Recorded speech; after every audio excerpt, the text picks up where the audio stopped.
Gembok tidak pernah dibuat tanpa kunci. Demikian pula Tuhan tidak pernah mengizinkan masalah tanpa solusi. Kembali lagi di channel Irawan Aden.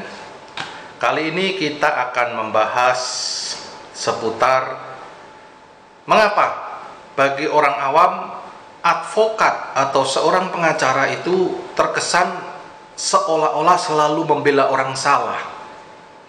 Definisi tersangka dapat ditemukan dalam pasal 1 angka 14 Kitab Undang-Undang Hukum Acara Pidana, yaitu seorang yang karena perbuatannya atau keadaannya berdasarkan bukti permulaan patut diduga sebagai pelaku tindak pidana.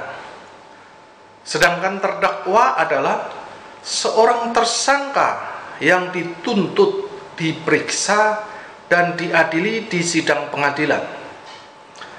Kitab Undang-Undang Hukum Acara Pidana pada dasarnya telah menjamin hak tersangka atau hak terdakwa untuk didampingi penasihat hukum atau advokat dalam setiap tingkat pemeriksaan.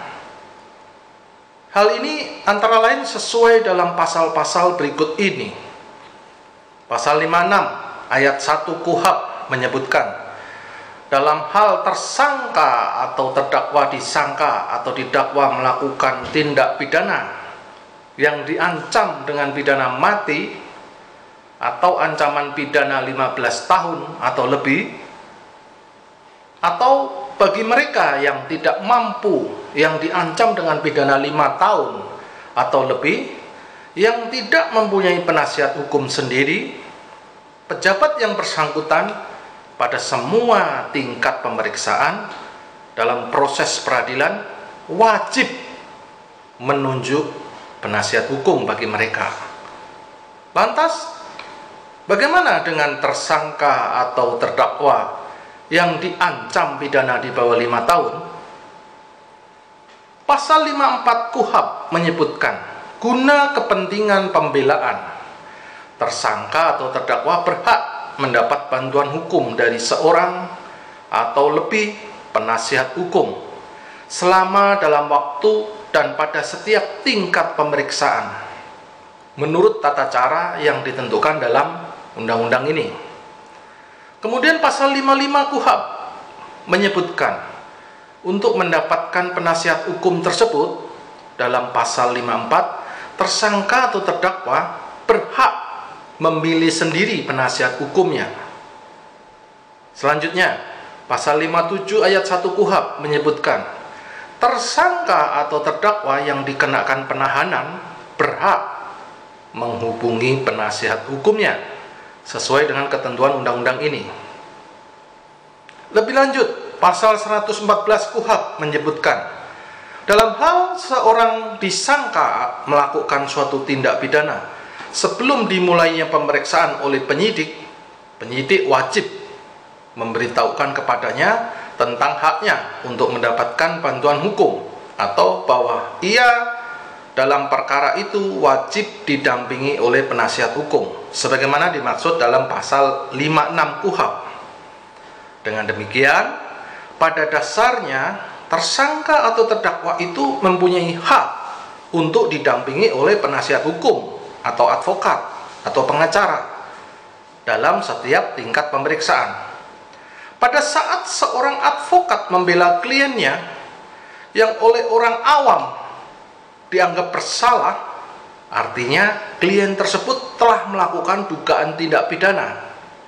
Kita harus belajar memahami bahwa advokat tidak dapat diidentikan dengan klien.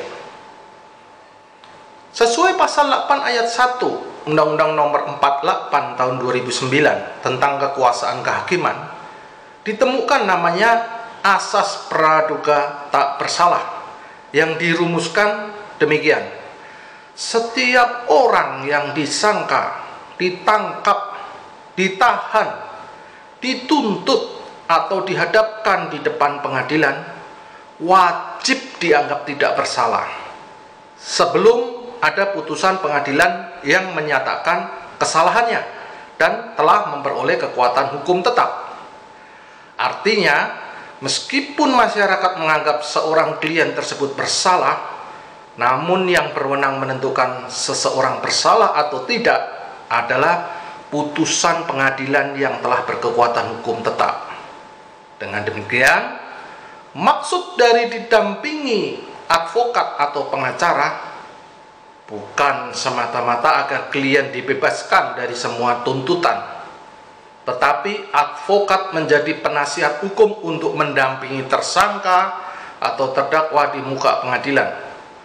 Mendampingi maksudnya agar hak-hak yang dimiliki tersangka, hak-hak yang dimiliki terdakwa tidak dilanggar, karena sering terjadi seorang tersangka, seorang terdakwa diperlakukan semena-mena oleh oknum yang tidak bertanggung jawab dan menyalahgunakan kewenangannya. Ingat, kebenaran adalah ibu dari keadilan.